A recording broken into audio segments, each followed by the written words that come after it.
demeure spirituelle en Jésus, pour des choses qui sont séduisantes mais sans richesse, sans vie, périssables mais qui ne donnent pas la vie.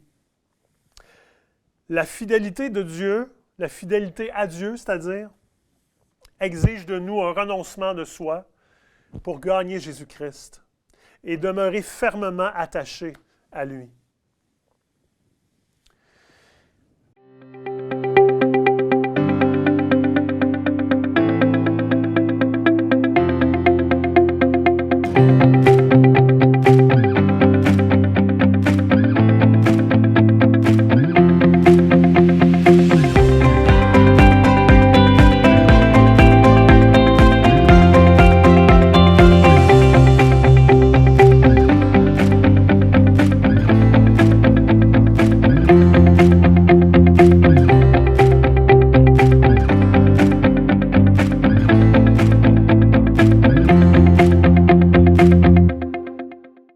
Bonjour à tous, bienvenue à Théovox pour une capsule théologique.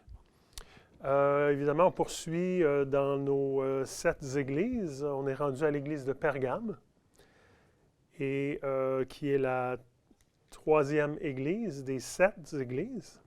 Donc, voilà. Je vous rappelle en commençant que, évidemment, ces 7 églises, les lettres qui sont adressées aux 7 églises s'adressent premièrement à des églises réelles qui ont existé à cette époque-là, qui contiennent évidemment, c'est-à-dire qui s'adressent aussi à tous les individus croyants dans l'histoire de l'Église, qui pourraient aussi s'adresser et je le dis hypothétiquement simplement parce que la parole de Dieu ne nous dit pas clairement qu'il s'agit de 7 périodes différentes, mais c'est une théorie qui pourrait vraiment être plausible, évidemment parce qu'il y a plusieurs éléments qui nous permettent de croire qu'il y a des liens entre certaines périodes de l'histoire de l'Église et ces 7 églises-là, dans une période, dans une séquence très chronologique. Évidemment, ça s'adresse aussi à tous les lecteurs de l'Apocalypse et qui ont une bénédiction qui est adressée à la lecture, non pas seulement des 7 lettres, mais de l'ensemble du livre de l'Apocalypse. Donc, c'était vraiment juste pour faire un petit retour. Donc, sur notre église de Pergame, on va commencer par lire le texte et je vous ferai une petite mise en situation de cette église. Donc, à partir de Apocalypse 2, 12, le texte nous dit « À l'ange de l'église de Pergame, écrit, voici ce que dit celui qui tient l'épée aiguisée à double tranchant. Je sais que là où tu habites, Satan a son trône. Mais tu me restes fermement attaché et tu n'as pas renié ta foi en moi, même au jour où Antipas, mon témoin fidèle, a été mis à mort chez vous, là où habite Satan. J'ai pourtant quelques reproches à te faire. Tu as chez toi des gens attachés à la doctrine de Balaam, qui avait appris au roi Balak à tendre un piège devant les Israélites. Il voulait qu'ils participent au culte des idoles, en mangeant des viandes provenant de leurs sacrifices et en se livrant à la débauche. De même, tu as toi aussi des gens attachés à la doctrine des Nicolaïtes. Change donc, repens-toi, sinon je viens à toi sans tarder et je vais combattre ces gens-là avec l'épée qui sort de ma bouche. Que celui qui a des oreilles écoute ce que l'Esprit dit aux églises. Au vainqueur, je donnerai la manne cachée et une pierre blanche. Sur cette pierre est gravé un nom nouveau que personne ne connaît sauf celui qui le reçoit. » Donc, magnifique texte, mais en même temps, il y a toujours un aspect sévère malgré l'encouragement, parce que dans chacune des lettres, il y a une portion d'encouragement, ou dans presque chacune des lettres. Et il y a souvent un reproche aussi, dans presque toutes, mais pas dans toutes. Donc, pour faire une petite mise en situation, il faut comprendre que, évidemment, comme je disais tantôt, Pergame, c'est une vraie église. Ça se situe dans l'actuelle Turquie, avec les 7 églises dans le même secteur. On parle d'églises qui étaient chapeautées par l'apôtre Jean. Et cet endroit-là, Pergame, c'est un endroit qui est très surélevé, à 305 mètres d'altitude. Et c'est assez étonnant parce que dans son nom voudrait dire citadelle élevée par l'orgueil, entre autres. Il y a plusieurs significations, mais ça, c'en est une. Et le mot parchemin vient de Pergame, c'est-à-dire, ça veut dire peau de Pergame. Perchemine, pergamene, donc la peau de Pergame. C'était un centre d'influence politique et religieux vraiment très important. C'est le siège de la Cour suprême dans ce secteur-là. Cet endroit-là, cette ville-là, symbolise l'alliance entre la puissance impériale romaine et le culte païen. Ça fait de cette cité une cité relativement dangereuse pour des croyants. C'est un endroit qui est célèbre, entre autres, pour son lieu de culte à Athéna, à Asclépios, à Dionysos, à Zeus, qui n'est pas très favorable, vous comprendrez, au christianisme. C'est un endroit aussi qui est célèbre pour sa très, très grande université, son université qui possède une immense librairie de plus de 200 000 livres à l'époque. Et on ne parle pas d'aujourd'hui, évidemment. On parle de l'époque où la lettre a été écrite. Une bibliothèque de 200 000 livres qui, en général, n'ont rien à voir avec la foi. Donc, ici, ce qui est intéressant dans la lettre, les lettres commencent toujours par une présentation de comment se présente Jésus-Christ à cette Église-là.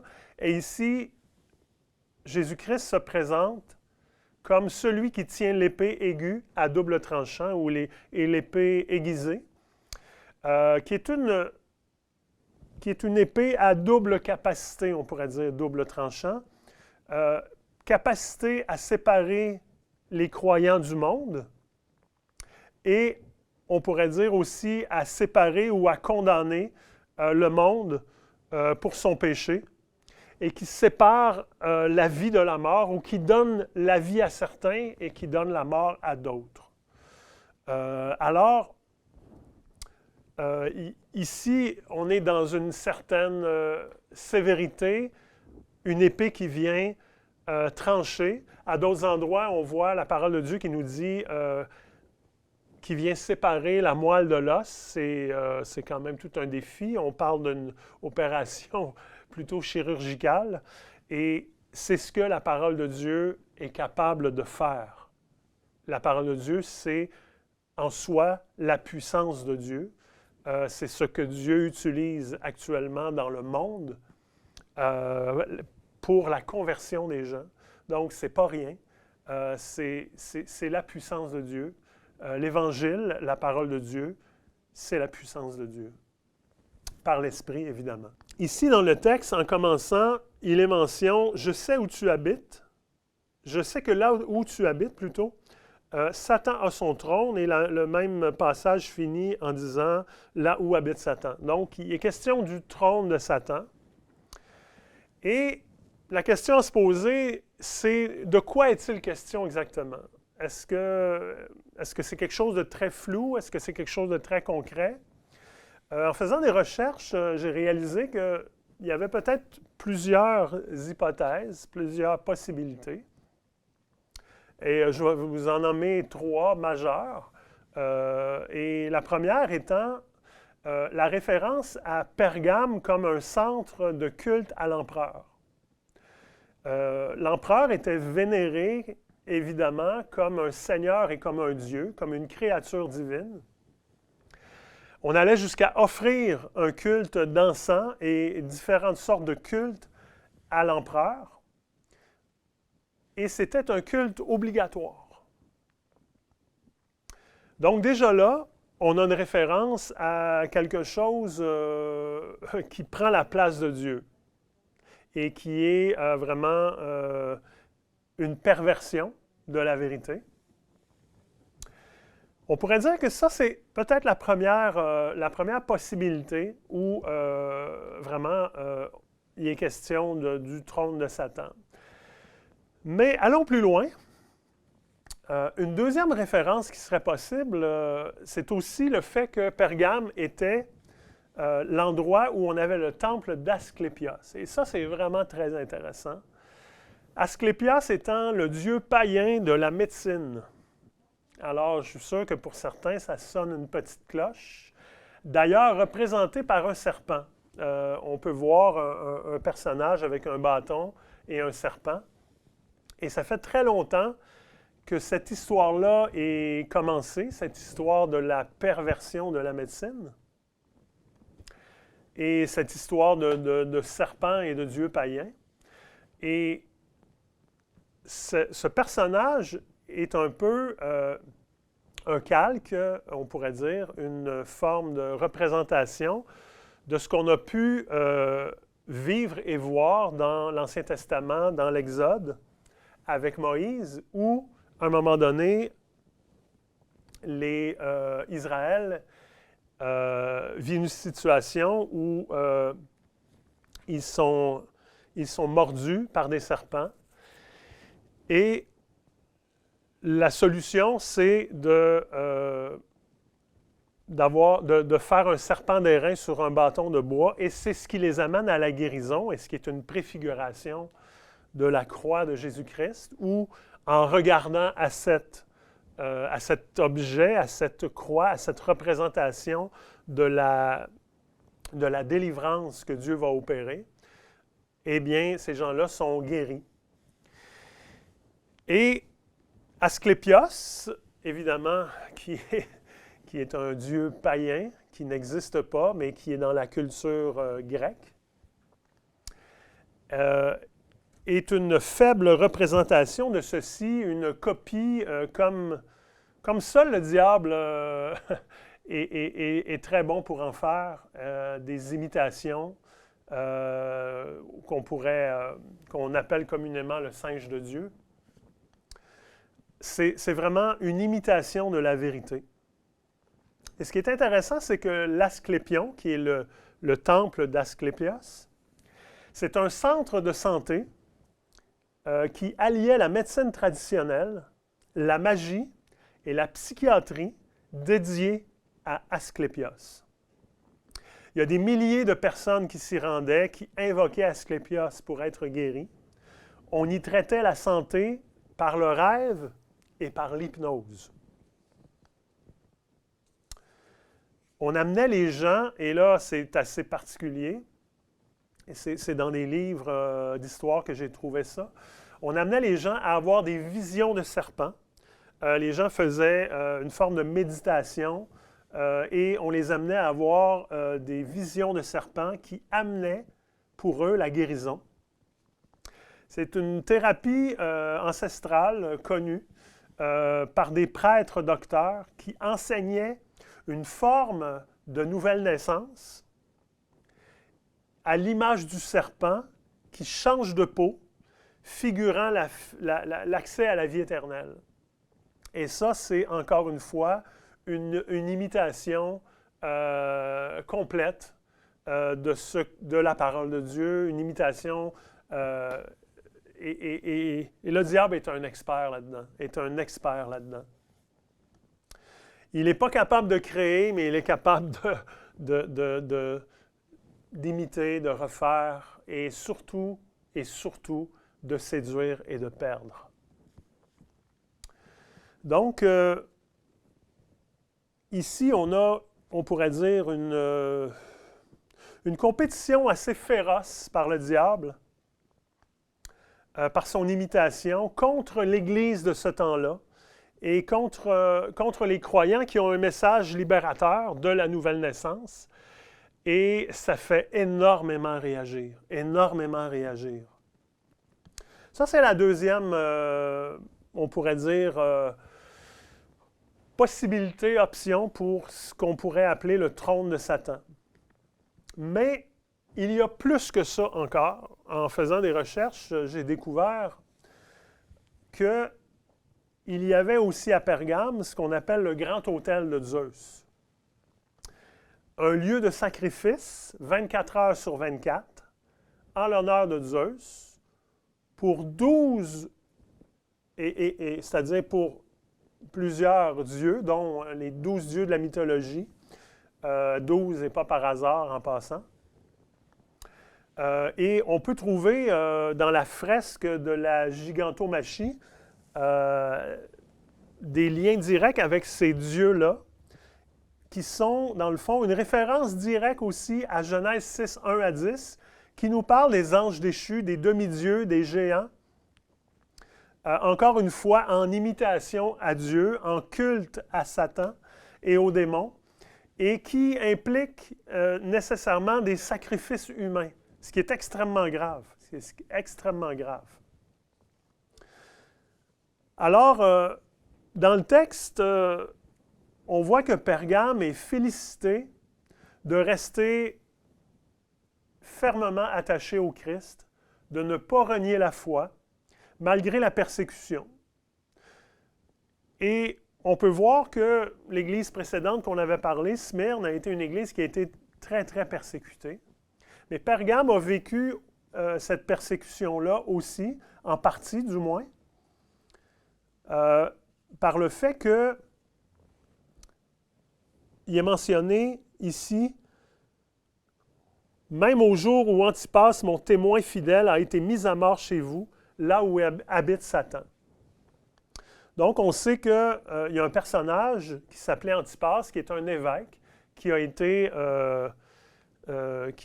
placé dans ses fonctions par l'apôtre Jean, qui était évêque ordonné par l'apôtre Jean. Sa foi en Jésus-Christ a tellement attiré l'attention. Ce gars-là avait un témoignage vivant, prêchait la parole de Dieu avec vigueur, et un homme qui priait intensément. Et vraiment, ça a été, sa foi, on pourrait dire, a vraiment attiré l'attention des prêtres de l'Asclépion. Au point tel qu'ils ont porté plainte auprès du gouverneur romain de Pergame, et ils témoignaient que les démons leur étaient apparus en rêve pour se plaindre en leur disant que les prières d'Antipas étaient tellement puissantes qu'ils les chassaient de la ville. Et donc, Antipas leur causait un grave préjudice, un grave problème.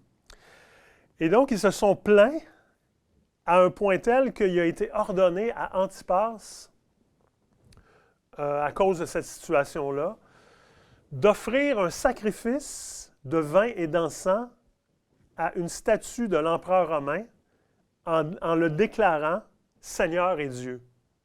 Évidemment, vous vous doutez de ce qui est arrivé. Antipas n'a pas plié. Il a refusé, il a rejeté la divinité, le culte à la divinité de l'empereur. Et évidemment,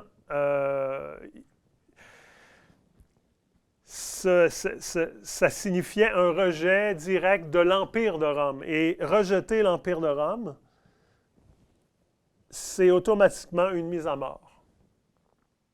Le culte est obligatoire et il n'y a pas de passe-droit. Absolument pas. Et le refus d'Antipas, on a vu que dans l'église de Smyrne, les Juifs avaient eu un passe-droit, eux, mais les chrétiens n'en avaient pas. Parce qu'il y avait une séparation très claire à ce moment-là entre l'Église et le peuple juif. il n'était plus vu comme une secte sortie du peuple juif, mais comme un mouvement bien séparé, indépendant.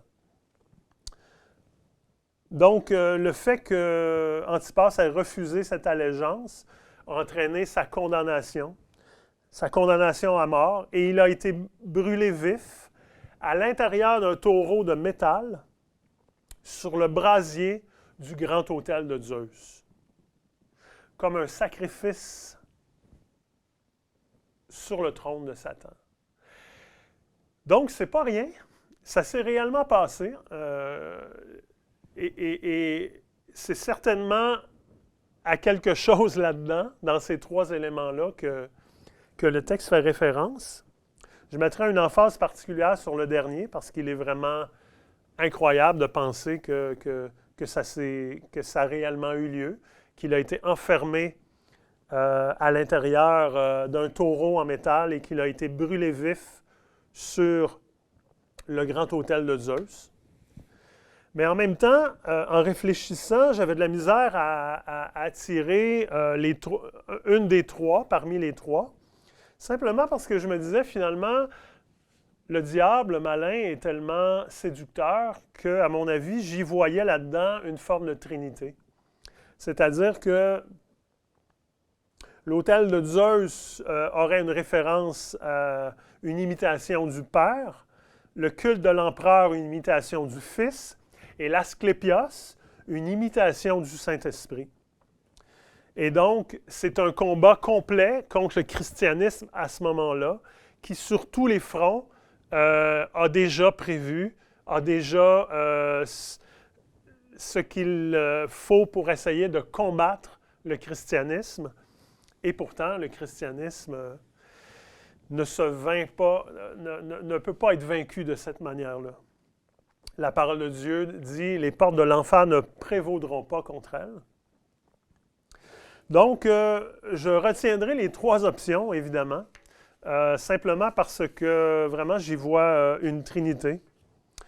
Et voilà. Donc, mais pour aller un petit peu plus loin, pour revenir au grand autel de Zeus, ce qui est intéressant, c'est de réaliser que les ruines de cet autel-là, de ce lieu de culte-là, a été transporté au musée de Pergame, c'est-à-dire est devenu le musée de Pergame en Allemagne,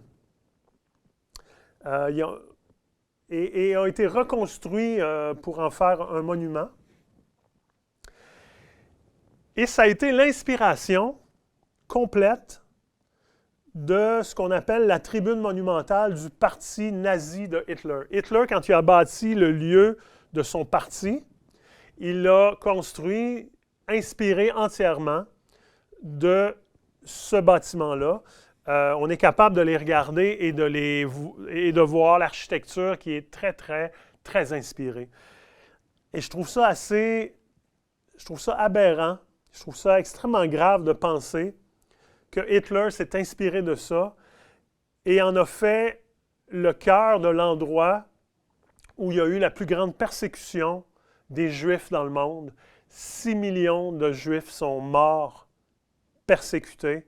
Dans ce cadre-là, je me dis, ouf, on fait un saut dans l'histoire, on regarde l'autel de Zeus et il est reproduit des milliers d'années plus tard en Allemagne. Et c'est comme si on avait fait encore un sacrifice. C'est extrêmement grave. C'est extrêmement grave. Je n'ai pas de mots pour le dire. Et rappelez-vous d'ailleurs que la plupart des chrétiens à cette époque-là, où on a eu l'Holocauste, la grande persécution que ces Juifs ont vécue, la plupart des chrétiens dans les églises allemandes à l'époque d'Hitler ont endossé aveuglément tout ce qu'il a fait, à part quelques petits groupes qui ont résisté. Et ça me fait penser à une histoire très récente qu'on vient de vivre dans les quelques années.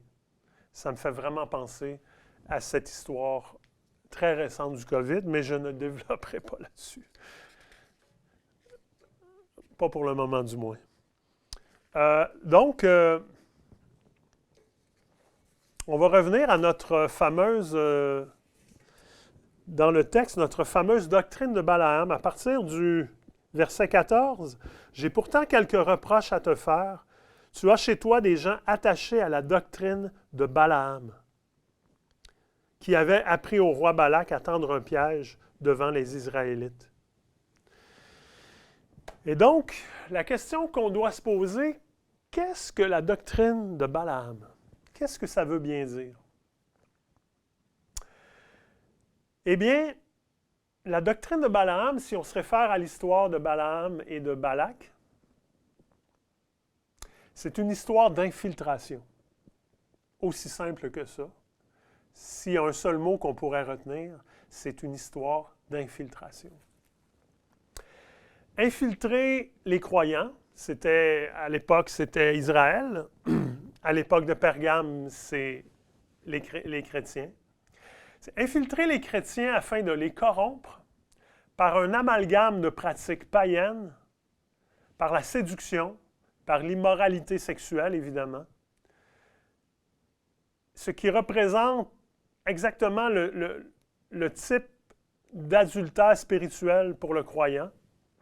Christ reproche ici à l'Église de faire un grave, très grave compromis moral par un comportement idolâtre païen. Et il ne s'agit certainement pas d'un égarement momentané ou d'un petit égarement. On parle ici d'une doctrine. C'est pas rien. Quand on parle de doctrine, ça a été réfléchi, ça a été étudié, ça a été validé et on a un objectif derrière. Donc, ce n'est pas banal. C'est vraiment pas banal. Ici, donc, on parle du droit, on pourrait dire, du droit justifié de participer à des pratiques immorales d'un culte païen, mais en se donnant le droit de le faire. Autrement dit, ne rien perdre, garder le meilleur des deux mondes. Et pour Dieu, ce n'est pas possible. Ce n'est pas possible. Jésus nous dit en Matthieu 6, 24, on ne peut pas servir deux maîtres. C'est l'un ou c'est l'autre. Mais pas les deux. Ça ne fonctionnera pas.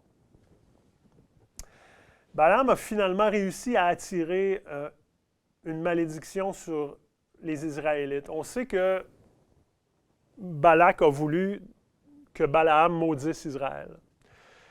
Il a fait la tentative à plusieurs reprises. Dieu l'en a empêché à chaque fois en lui disant, presque, je paraphrase, mais si tu fais ça, je te tue.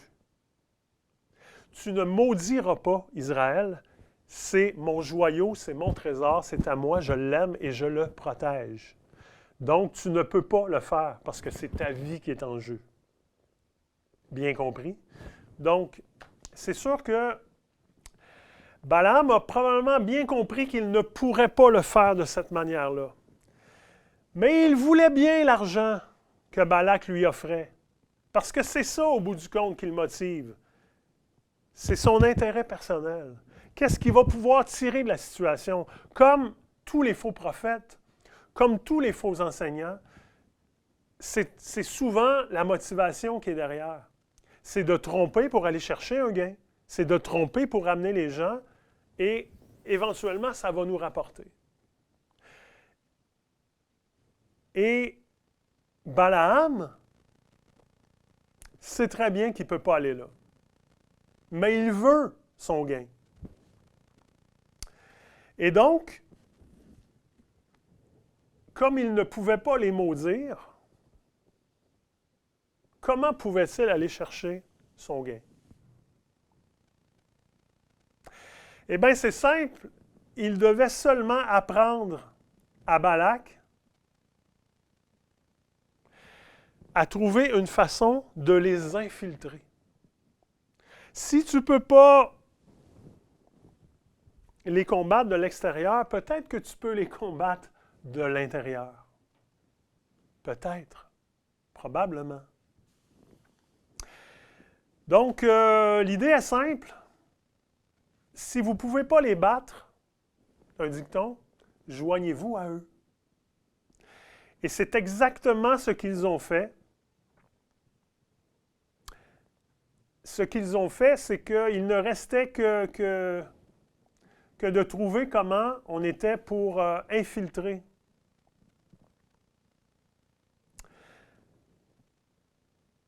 Alors, il restait juste à trouver le moyen. Le moyen, c'est simple. C'est de faire un concours de beauté avec Miss Moab, de prendre les plus belles femmes moabites, de les habiller de manière séduisante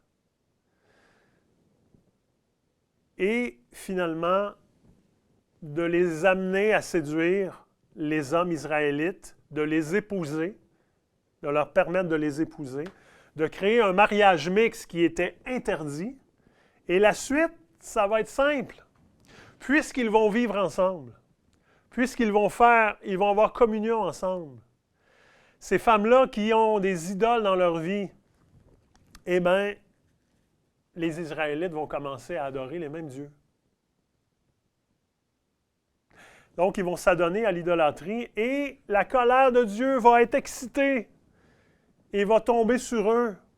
Et donc, on les aura vaincus de l'intérieur. On n'a pas besoin de se battre avec eux autres. On a simplement besoin de les infiltrer, d'entrer à l'intérieur et de contaminer.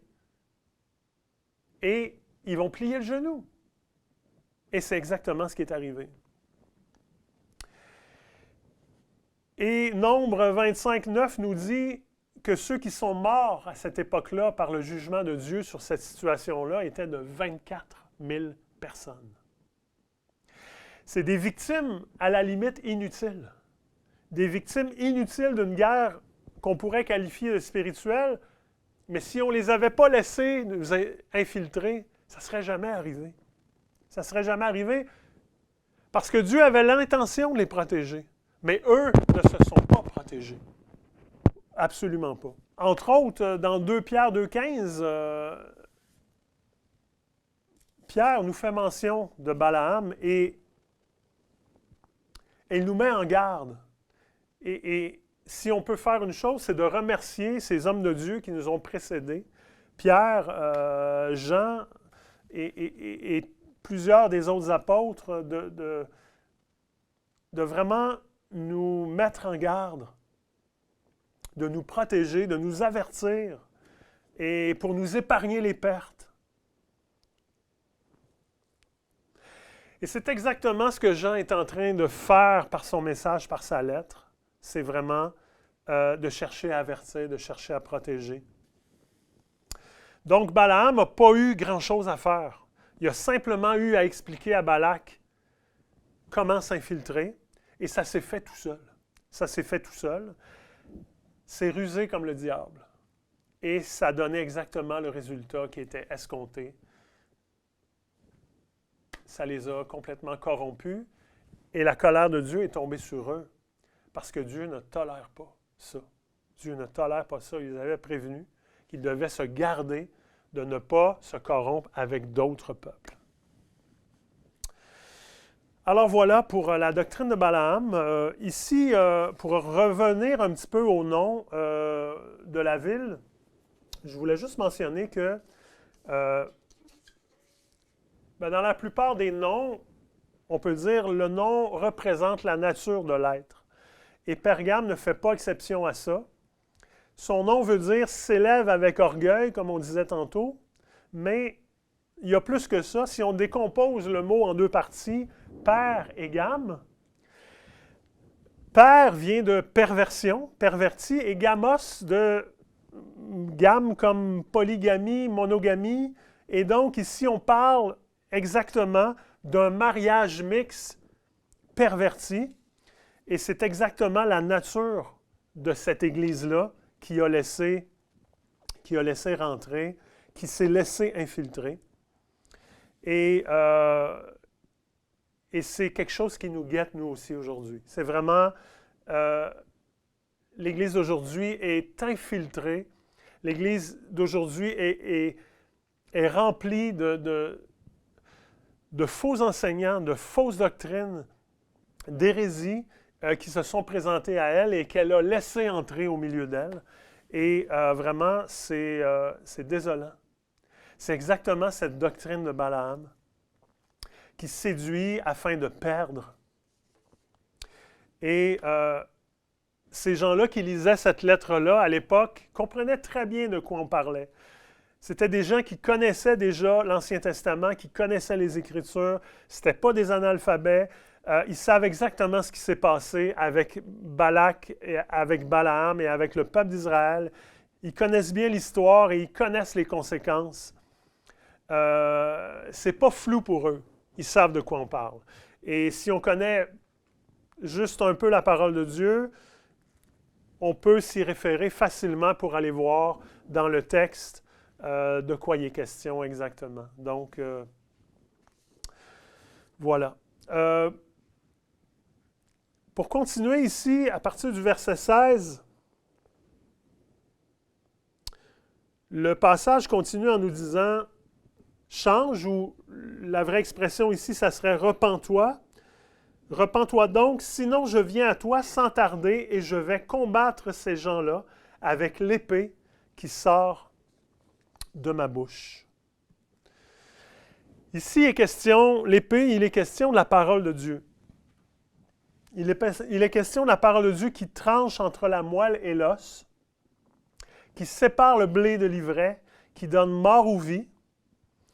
Et, comme on disait tantôt, la parole a cette puissance par l'Esprit de vraiment agir sur nos vies, dans nos cœurs, et de vraiment nous attirer, nous ouvrir à cette nouvelle vie en Jésus-Christ, ou à vraiment nous éclairer sur le fait que on est complètement dans le champ, on est complètement dans l'erreur, on est complètement égaré.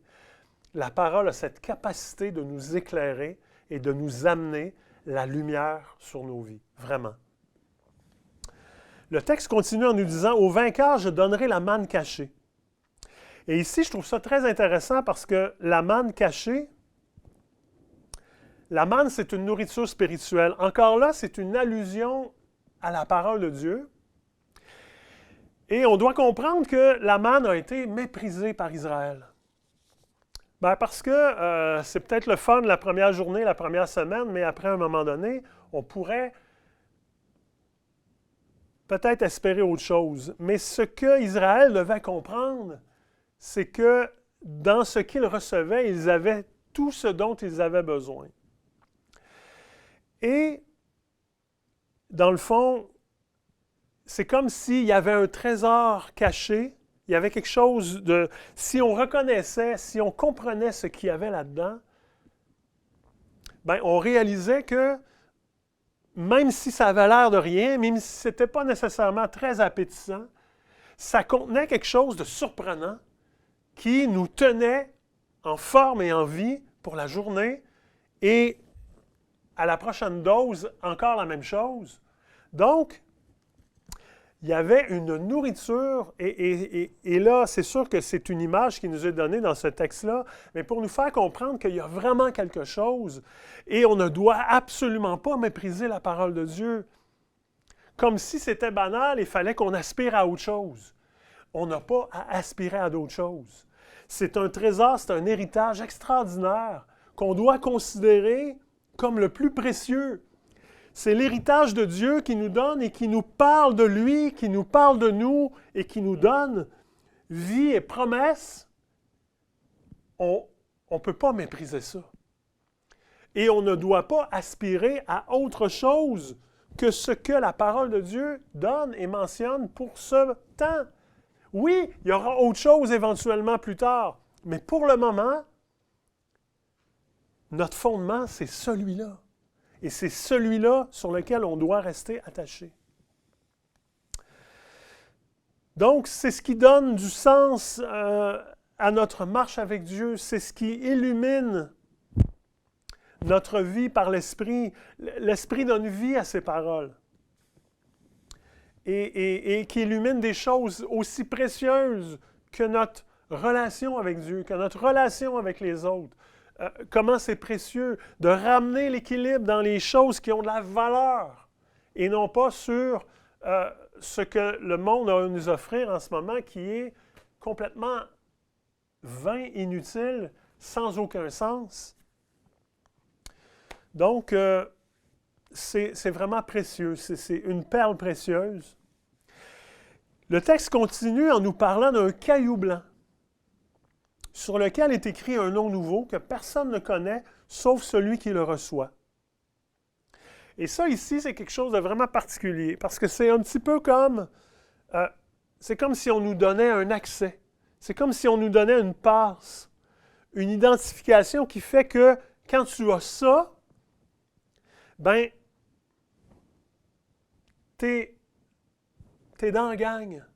Tu fais partie du groupe, tu fais partie de la famille de Dieu, tu es identifié, c'est Dieu qui t'a identifié, c'est Dieu qui t'a donné ta nouvelle identité. C'est un accès privilégié, un accès de passage, réellement une nouvelle identité qui est reliée à notre nouvelle nature. Nature de Dieu qui vient habiter en nous et on devient une nouvelle création. La création de Dieu, régénérée par l'Esprit, régénérée par la parole de Dieu. Et la Bible va jusqu'à dire qu'on est devenus des citoyens des cieux. C'est pas rien. C'est pas rien. C'est majeur. Et je pense qu'il faut prendre ça au sérieux. Donc, Pergame est réellement mise en garde contre tout compromis dans la conduite et dans la doctrine.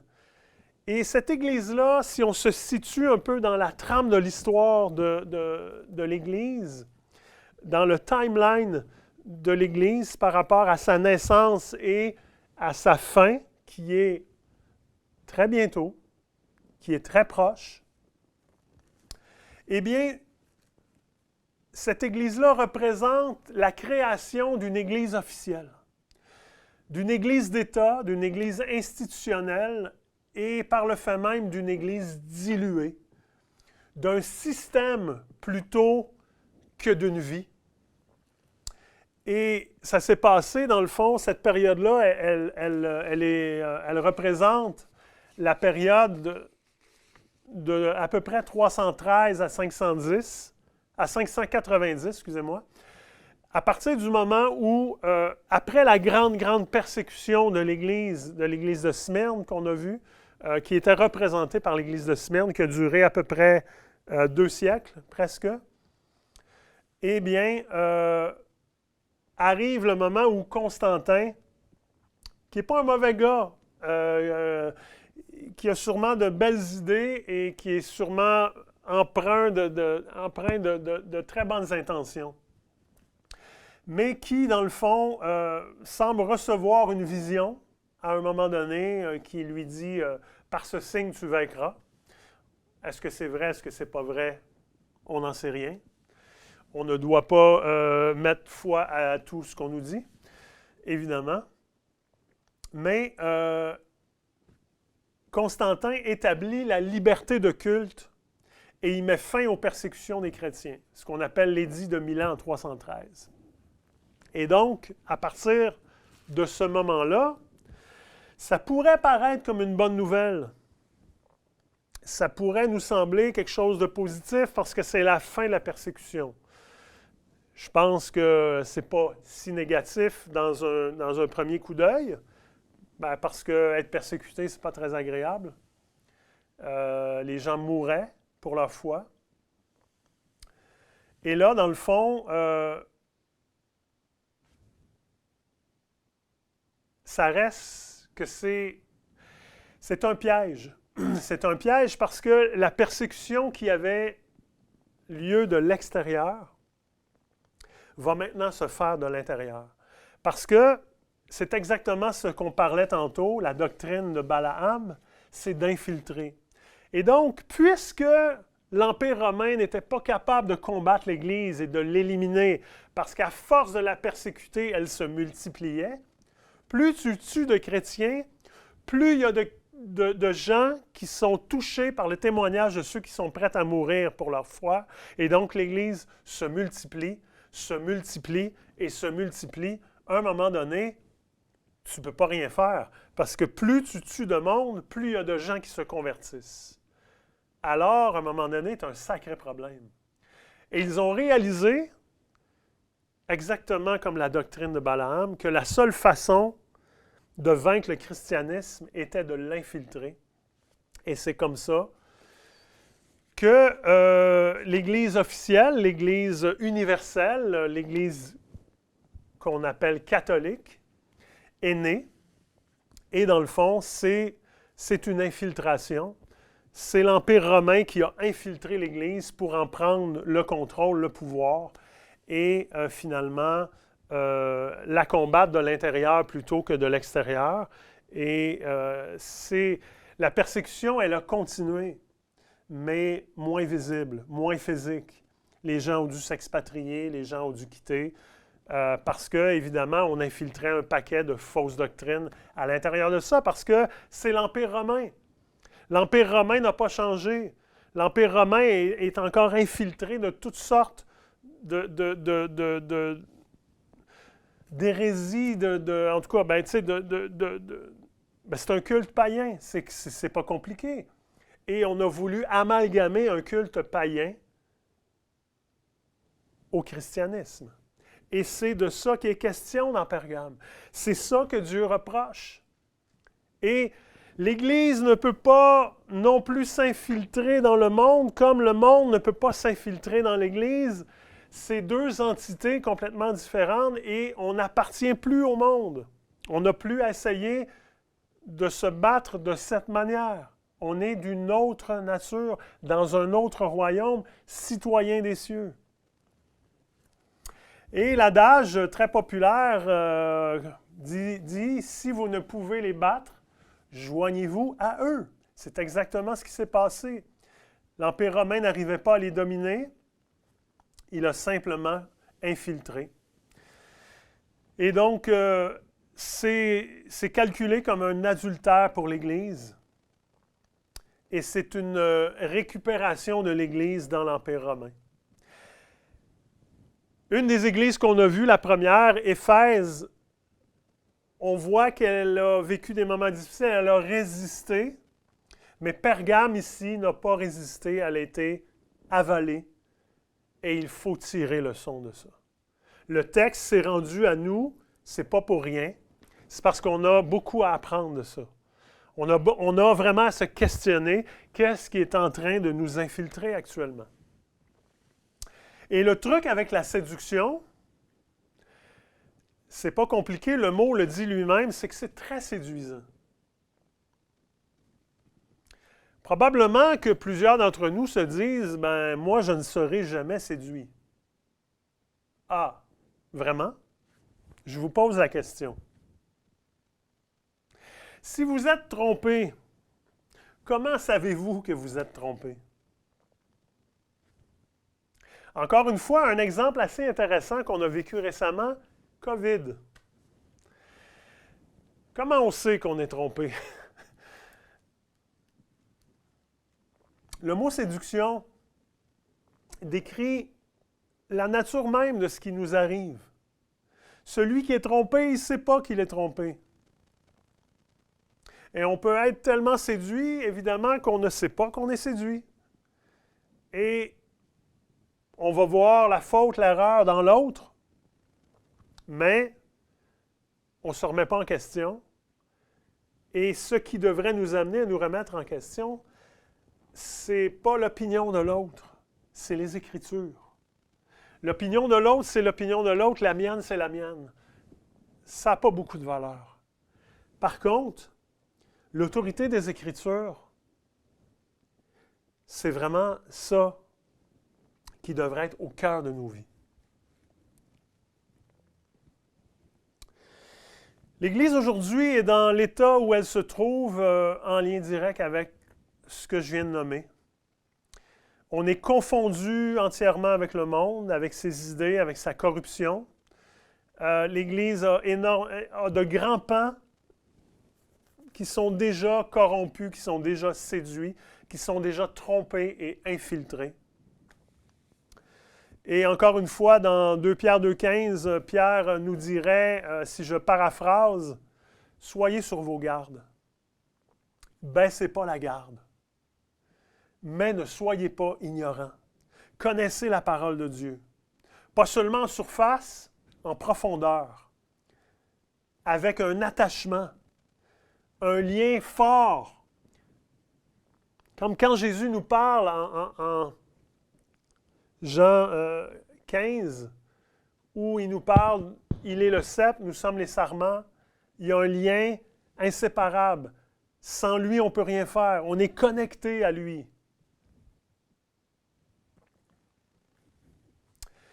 Donc, on est sujet à des attaques subtiles de l'intérieur. Et de la même manière que ces femmes moabites sont entrées, il y a des choses qui rentrent au milieu de nous, au milieu de nos vies. Ces faux docteurs, ces faux enseignants, et qui viennent nous contaminer de l'intérieur. Évidemment, les reproches qui sont faits, ils ne sont pas faits qu'à Pergame, je pense qu'ils sont faits à nous aujourd'hui aussi. Comme certainement les éloges, les exhortations et les promesses pourraient s'adresser, il faut se poser la question, est-ce que je m'y reconnais? Mais ça s'adresse à toute l'Église. Et on est certainement tous sujets à ce problème d'infiltration, de séduction, aussi grossière ou aussi subtile que ça pourrait être. Mais je vous dirais en terminant, ne perdons pas notre dignité, comme les anges déchus l'ont perdue, en désertant notre précieuse demeure spirituelle en Jésus, pour des choses qui sont séduisantes mais sans richesse, sans vie, périssables mais qui ne donnent pas la vie. La fidélité de Dieu, la fidélité à Dieu, c'est-à-dire, exige de nous un renoncement de soi pour gagner Jésus-Christ et demeurer fermement attaché à lui. Je pense qu'il faut garder en tête, le texte termine en disant « Au vainqueur, je donnerai la manne cachée, une pierre blanche sur laquelle est gravé un nom nouveau que personne ne connaît sauf celui qui la reçoit. » Il y a des promesses qui s'attachent au fait de s'attacher à la parole de Dieu, au fait d'être en Jésus-Christ, d'honorer sa parole, de rester ferme, attaché à lui et à se garder des fausses doctrines et des hérésies. Et je pense vraiment que la parole nous incite à ça. Absolument. Donc, voilà pour Pergame. La prochaine, qui sera la 4e, Thyatire. Merci beaucoup.